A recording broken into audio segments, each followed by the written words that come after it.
Cade Klubnik is locked in and ready to take this team to the next level. We'll talk about it right here on Locked on Clemson.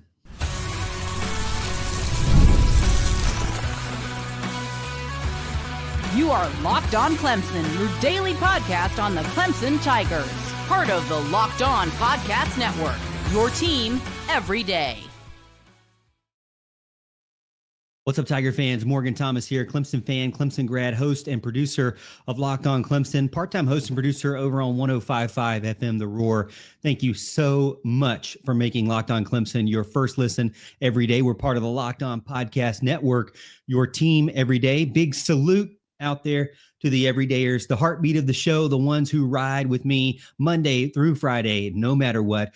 This is your daily home for Clemson talk, football, basketball, recruiting, everything that you want to talk about. We'll put it right here on Locked on Clemson. If this is your first time listening, well, welcome to the show. Be sure to hit that like and subscribe button so you never miss another episode. Yeah, I promise you, you will love it. Cashback guaranteed, even though it's free listen. But today's episode is brought to you by Game Time. Download the Game Time app, create an account, use code LOCKEDONCollege for $20 off your first purchase. We still have more discussion to talk about with Clemson fall practice underway. Cade Klubnik showing his true leadership style and skills out there, really getting me excited for the beginning of the season, because here's the thing about Cade Klubnik. We know that he's the leader on the offense. He has to be. He's the quarterback. That's kind of what you do at that position. We know he has to be the cheerleader. He has to be the guy that's going to push everyone else around him. He's going to be that guy that get up in your face and do that. Honestly, we've had quarterbacks that haven't been able to do that, and they haven't been that successful. Cade, though, is doing the right things. He's having fun while doing it, but still pushing everyone else around him to be better, leading all of the rah-rah stuff, all the chants, and getting in your face if you're not doing what's expected. Exactly the way I would like to see a leader on the team, and somebody that has been through the program, is now his final season as a Clemson Tiger quarterback. So we need that confidence. We need that leadership style. You need that kind of in your face, but genuine. I felt as if when Cade was around his first year, it was kind of more felt like, hey, this is what they want me to do. And I don't really know everybody by name, but I'm just going to do it. And it kind of felt a little bit cheesy. Plus he was like 170 pounds. And what can you really take anybody serious when they're around young men who have been putting in the work for 4 years and look like monsters out there compared to me and compared to him at the time. But another thing too is Cade doesn't look like a little kid out there anymore. He doesn't look like a stick figure anymore. He's got a thick neck. I told you this a couple of weeks ago. My wife and I watched a video, some of the Clemson videos they do on YouTube, and she was like, man, Cade just doesn't look the same anymore. He looks like a grown man. And I got to tell you, in person, it is truly the same. He looks like an absolute grown man. He's got a thick neck, as I'm saying, and it's because he's hit the weight room in the right way, and he just looks built to take the team and lead the team as a man, but also to last through a 12 to 15 game season. That's what's really important, because Cade is going to have wide receivers to throw the ball to. He's going to have running backs to hand the ball off to, for sure. He's going to have an offensive line that we trust to kind of protect him.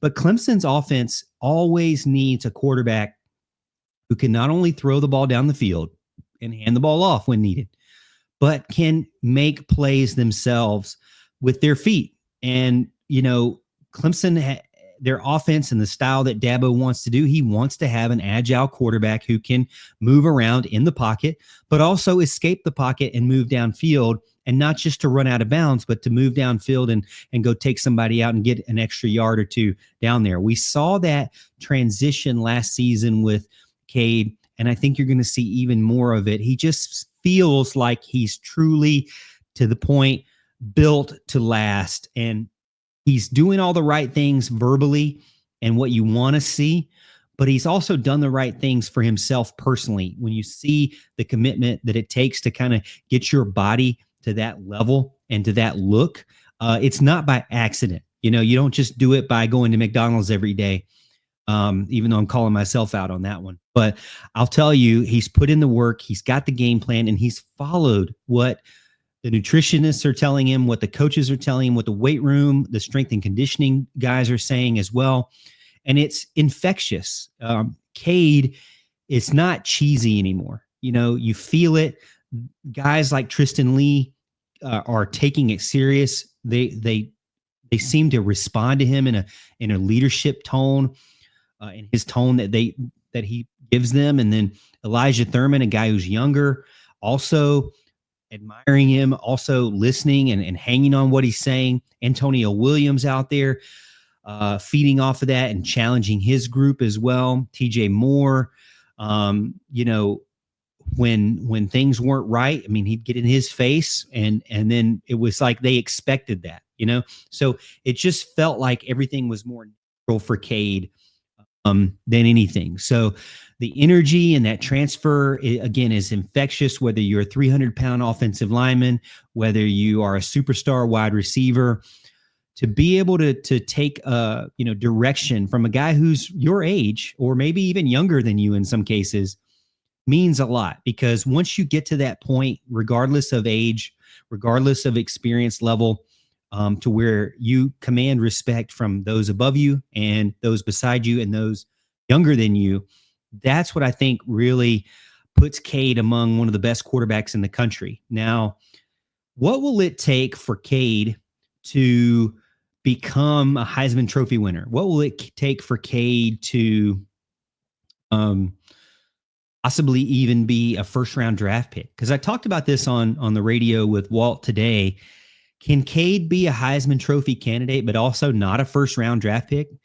And it is possible because of some of the things that the NFL is looking for that the college level doesn't necessarily need.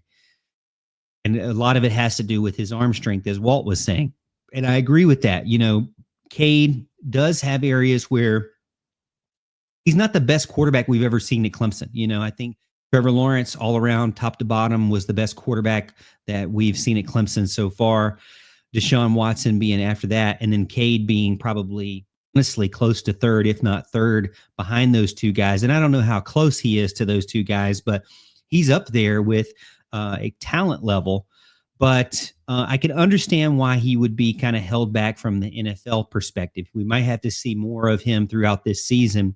But from a college perspective, that's what we really focused on and what we really need to see from him. And to me, it all starts with what he's doing now, holding everyone accountable, transferring energy effectively and not being cheesy or over the top or disingenuous, genuine. You know, he needs to be believable, right?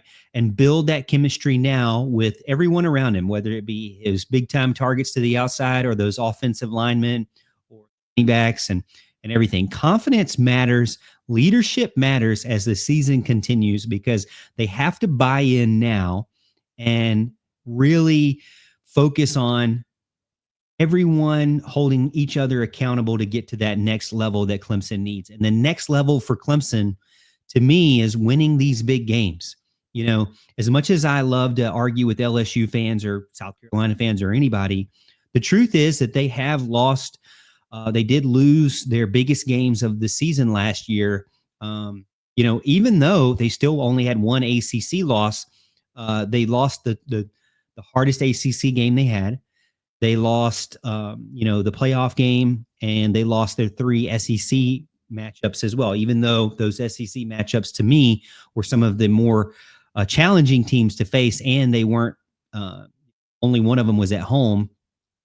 Still, that is kind of the monkey that's on Cade's back nationally. He needs to be able to show that he can win these big games. And when the games get hard, when the season gets long, when things get, be able to trust you and rely on you and believe in what you're doing and rally around you. I think people rallied around Deshaun Watson. I think players rallied around Trevor Lawrence. Do believe that Cade is doing the right things to get everybody on the same page, to rally around him as well. Clemson and Dabo Swinney have done the right things to build the best team around him that we've seen in 5-6 years. So if this is the season to do it, Cade has to do it. They're going to see a Cade Klubnik quarterback that is the best leader he's been all of his career at Clemson, the most physically developed he's been all season, and the most ready to actually win these games and not have to do it all by himself. So can the team rally around him, focus on that goal, the ultimate goal of getting to the postseason and winning these big games? Can they do it? We'll have to wait and see, but I think Clemson has built the team correctly to get them there in 2025. And really, this is it. I was talking to Brett Ciancia from Pick Six Previews, and we'll have him on the show tomorrow. But, Clemson has like 12 or more players that are probably going to go to the NFL next season. So the guys that you're seeing now, we need to love them and cherish them now because they're going to be gone. That's the flaw of college football. Like, can't keep them around. You can't sign them to long-term contracts. They're only here for 4 or 5 years, and then you never see them again until they're back for a ceremony or something.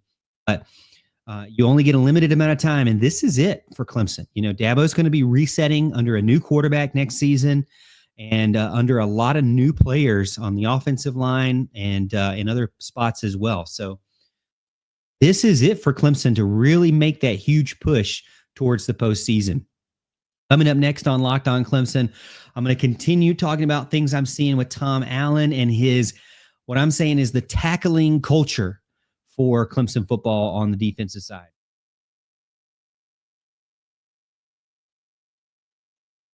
Time to fuel up and turn it up with 5-Hour Energy Transfusion. It brings the bold grape, ginger, and lime flavor with your favorite golf drink, minus the alcohol, into a quick, energizing shot. Whether you're sinking birdies or just making memories with friends, this one's a hole-in-one for you and your energy game. Let's be honest, some days on the course or off it, you just need that extra boost to stay sharp and energized.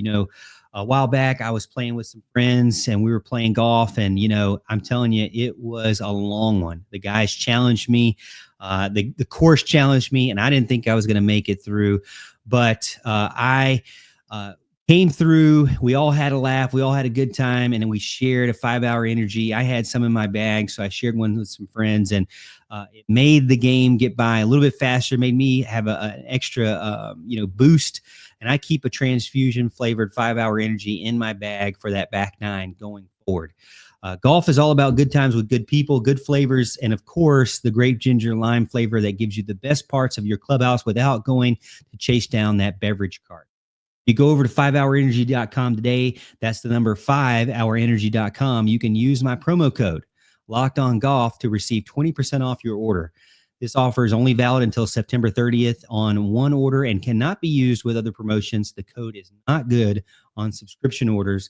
Whether you're meeting up with friends or trying to turn 18 holes into 36, get the energizing boost you need to power through. Order transfusion flavored 5-Hour Energy shots today.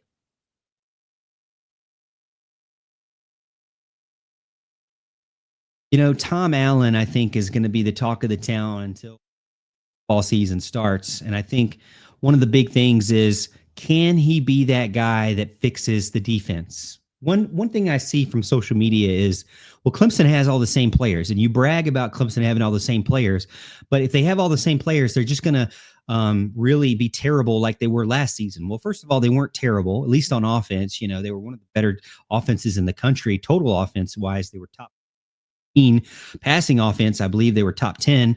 So, they weren't the worst offense in the world last season, and they are carrying over from that.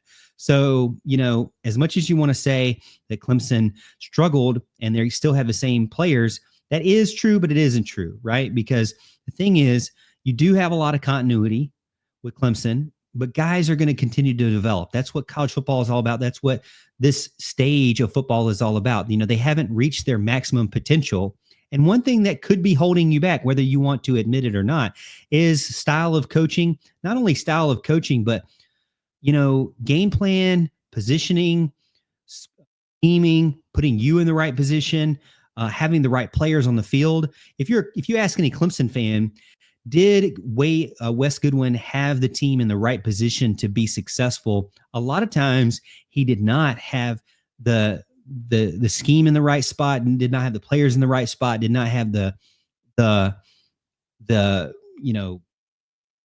balls correct, and didn't have the players on the field properly. There were times where some of your better players in the critical situations were on the bench. And it just kind of got frustrating to a point where it wasn't what we were used to with Clemson football, especially on the defensive side of the ball. And then another thing too, it sounds very basic and simple, kind of like Cade Klubnik being the rah-rah guy. That's what you expect of a quarterback, right? Well, what do you expect of a defense? Well, you expect them to tackle. Well, honestly, if you ask any Clemson fan out there, was Clemson that good at tackling last season? No. And it was trickling down from the top to the bottom. I mean, the 5-star guys, they couldn't tackle. The 3-star guys, they couldn't tackle. So even it was not like just one player was struggling. The whole entire team was. And I'm telling you right now, Tom Allen sees it. He watched the film, and he was extremely upset about what he saw. And he's been on the loudspeakers out there making sure that everybody knows that Clemson, their goal on defense is to be the best tackling team in the country. I mean, he is yelling it on this loudspeaker over and over and over. We will be the best tackling team in America. Obviously, it's an ultimate goal for the team. If you do that in your work, if you do that in your own teams on the rec or whatever it may be, if that is such a focus for your team, it's got to improve, right? Drag and grab drills, you see them running that the entire time we were at practice. Those words blasting through the loudspeaker entire times. They are pushing this team through whatever issues they may have been having with tackling, whatever plateaus they may have been seeing. And it's getting back to that kind of aggressiveness, but aggressiveness in the little things that we remember seeing with Brent Venables. It's not just something that you say seems kind of cliche to say, oh, we'll tackle better, right? But it really starts there. Brent Venables, when he first came in, they said, well, Clemson has really gotten bad at tackling. And he said, they're not bad at tackling. They're just bad with their footwork. They're taking bad angles. They're not that first or second step is their problem. It's not the tackling is the problem. They're not even in the right spot to make a tackle. And you see those same kind of philosophy and strategy with Tom Allen. And again, it kind of is like, well, you just have the same players. I don't think that's the same, because you've seen it if you have kids too. You take someone to a coach, and everybody can hit a certain ceiling with a certain coach. And professional golfers do it a lot of times, but race car driver, I mean, all kinds of people go and they learn from one person and they get the max they can out of them. But there gets to a point where that's the best you can do with that person. I think Clemson had kind of met that plateau with Wes Goodwin, and it's going to help the team as a whole, not only with Tom Allen, but even bringing in Ben Boulware to refocus and re-energize this team around the fundamentals, around making sure that tackling is number one priority for this team, properly tackling, being the best tackling team in America. I do believe that the defense is really taking key on that, making sure that they focus on the fundamentals, making sure that, they're in the right spot, not only position-wise, but physically as well. I mentioned to you about Cade Klubnik looking different. And I would say that Stephylan Green and DeMonte Capehart and Peter Woods, they didn't talk about the big weigh-in this year. Dabo kind of kept it under wraps. I don't think that was by accident. Dabo wants to tell us in the media, oh, well, I didn't even know they posted those things. Do you believe that Dabo Swinney was clueless about something that was posted publicly from the university? A whole entire list of all players and their weights from previous seasons to now? I don't think Dabo was clueless about that. I think he knew it was public information. I think he knew that it was posted, and I think that he didn't post it on purpose. He said, well, you guys can just ask me and I'll tell you. But the thing is you're not going to ask or have time to ask about a player. You're not going to have time to team. And so I do think it was strategic because there are a lot of players on this team that have started to take their body composition a little bit more serious. You know? And they're really developing not only on the football field, but to be in the right spot. You can't be out of shape. You can't be not taking your nutrition seriously, and you have to be uh, you know, at a high level because this is football. This is elite college football. This team's trying to get to a national championship.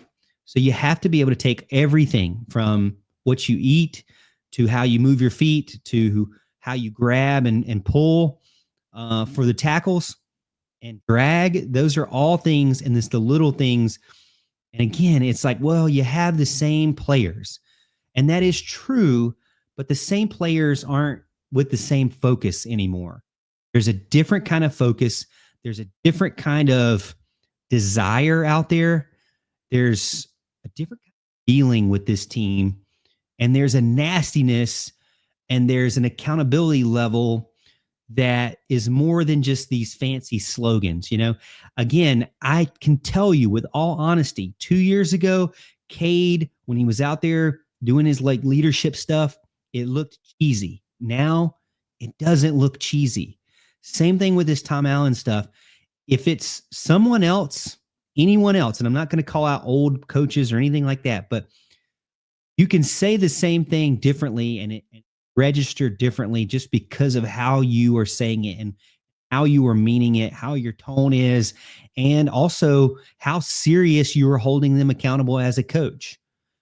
I think Clemson is doing the right things. As I mentioned to you before, the smartest thing Dabo Swinney has done so far is added more guys who already can be coaches on their own. Tom Allen can be a head coach on his own. We know that. He has been. Matt Luke can be a head coach on his own. We know that. He has been. So he's able to get level of motivation, ability, and focus from a team that he past couple of seasons and right things in the right now in fall practice really got me excited for the 20. That's not to say that the season's going to be easy. The schedule to me is pretty difficult, and it starts with week 1 against LSU. All right, we're going to talk about in the final segment the urgent need that Clemson has in 2025.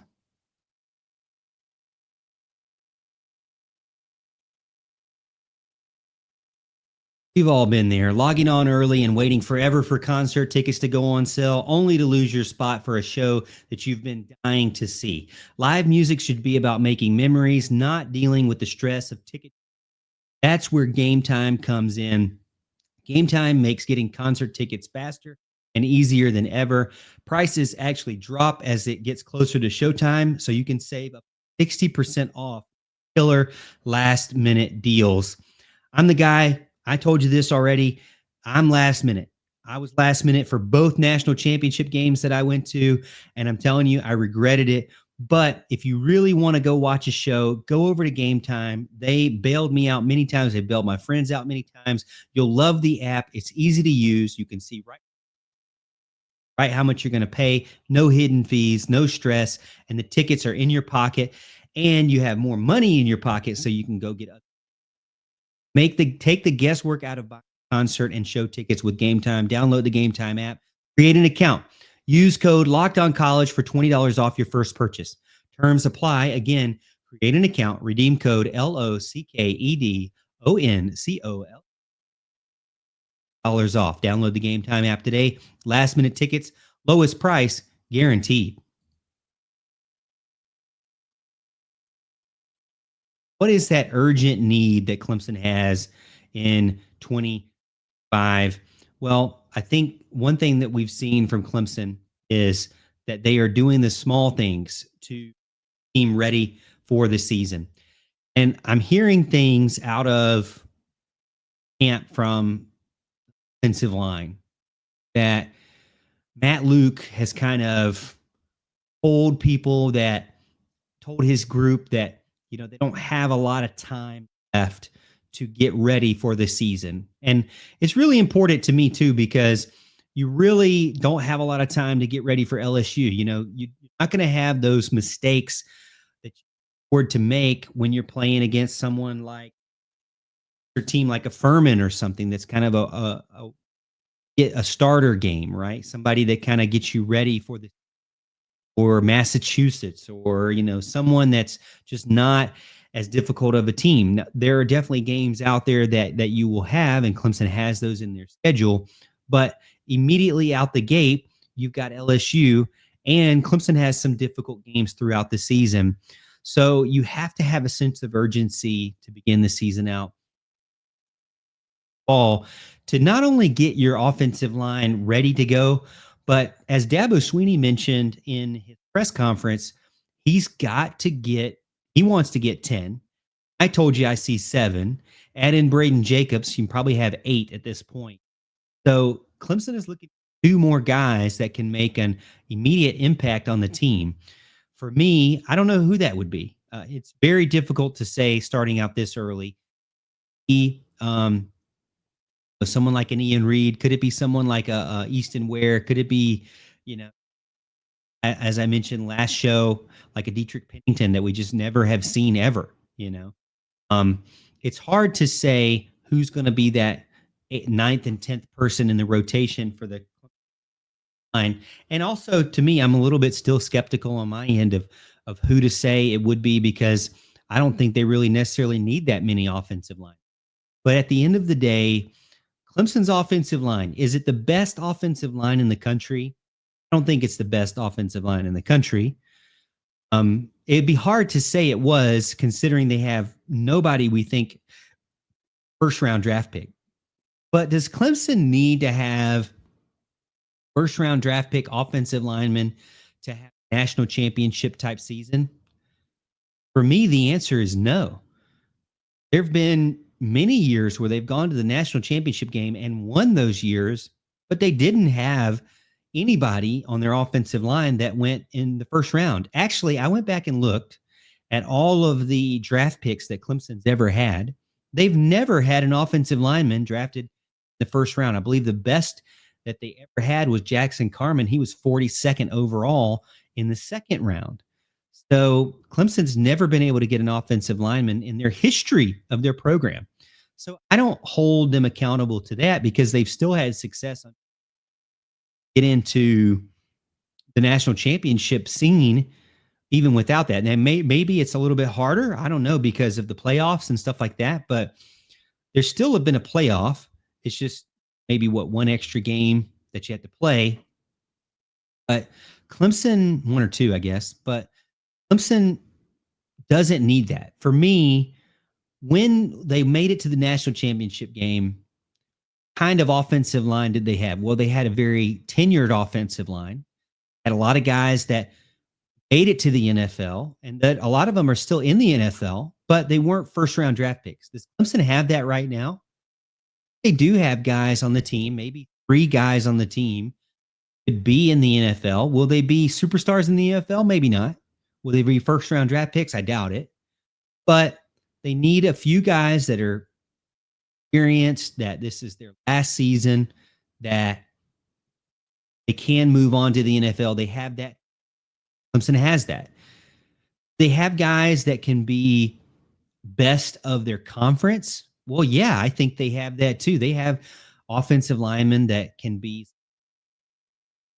We already know they have preseason accolades, from Walker Parks to Tristan Lee to Blake Miller. So the thing is, can they be postseason accolades too? At end of the season, will they be all ACC players? I think they have the ability to do that. For Matt Luke, I trust him to get them ready for that. Can they be healthy? Can they make it through a whole season? Can they win the games appropriately? Can they get the push they need in the big games? That will all be things we have to wait and see. But Matt Luke's main goal now is to get his offensive line ready for the season, try to fill in those last couple of spots in the rotation that they could have for 2025. So we'll see if we get anybody else out there that we can consistently. Probably going to see Blake Miller, obviously, Walker Parks, Tristan Lee, and Linthicum, Elijah Thurman, Colin Sadler, Harris Sewell. Out there, you might get where I think you're definitely going to get Brayden Jacobs out there. So they do have a good rotation of guys that trust. Now, will you be able to see a lot of them again? That's going to be difficult because LSU's defensive front is going to be pretty nasty too. They've got a defensive front that I think are better in the country once they get all gelled together. That's the thing about LSU week 1 is I trust Clemson a little bit more because the guys they're working with are guys that they've continued to develop year over year. Not a large amount of transfer player guys that you don't know much about. Clemson going to still have some of the same problems, I'm sure. You're not going to fix everything. You kind of trust that the guys that you still have are going to get not going to get worse. Put it that way. Have a roster that added in 20 new players and you're too deep. You really have a lot of unknowns and a very short figure it all out. Clemson figure out what they have. They just have to get what they have to work together and reach their full potential.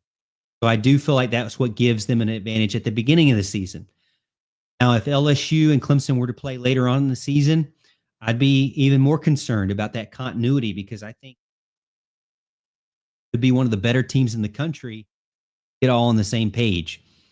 I think it's a good thing that Clemson's getting of this season. They aren't as familiar with each other. Definitely be one of those great matchups of the season.